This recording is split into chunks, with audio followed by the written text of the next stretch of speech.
అస్సలాముఅలైకుం వరహమతుల్లాహి వబర్కాతుహు. Hi hello welcome to my channel అండి. ఈరోజు అయితే ఇంకా నాకు చాలా ఇష్టమైన ఎండి చేపల చట్నీ చేయబోతున్నాను. ఎండి చేపల చట్నీకి మనం ఏమేమి తీసుకున్నాం చూడండి. జస్ట్ ఎండి చేపల చట్నీకి ఇవి ఉంటే చాలండి. ఇంకా చూద్దామా టేస్ట్ ఎలాగుంటుందో, ఎలా చేయాలో ప్రాసెస్లోకి వెళ్ళిపోదాం. సరేనా? చూస్తున్నారు కదా, ఇక్కడ ఎల్లుల్లిపాయలు అనేవి రంబలు పెట్టుకున్నాను నేను. ఇక్కడ వచ్చేసి మిర్చి అనేది నేను ఫ్రై చేసి పెట్టుకున్నానండి. ఇక్కడ వచ్చేసి చేపలు, ఎండి చేపలు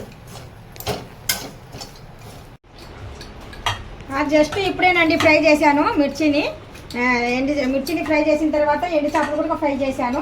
ఎండి చేపలు ఫ్రై చేసిన తర్వాత మనం ఫాస్ట్గా వాటర్ వేసి ఇలా కడుగుతూ ఒక 5-6 సార్లు కడిగేసి శుభ్రం చేసుకోవాలా. అప్పుడు మనం ఈ పచ్చడి అనేది చేసి పెట్టుకోవాలండి. చూస్తున్నారు కదండి, ఇప్పుడు నేను శుభ్రంగా 5-6 సార్లు కడిగిన తర్వాత ఇలాగ ప్యాన్ పైన పెట్టేసి నేను ఫ్రై చేస్తున్నాను. ఇలాగ కొద్దిగా వాటర్ ఏదన్నా ఉంటే కనుక అబ్జర్వ్ అవుతుంది, అందుకనేసి ఫ్రై చేస్తున్నాను.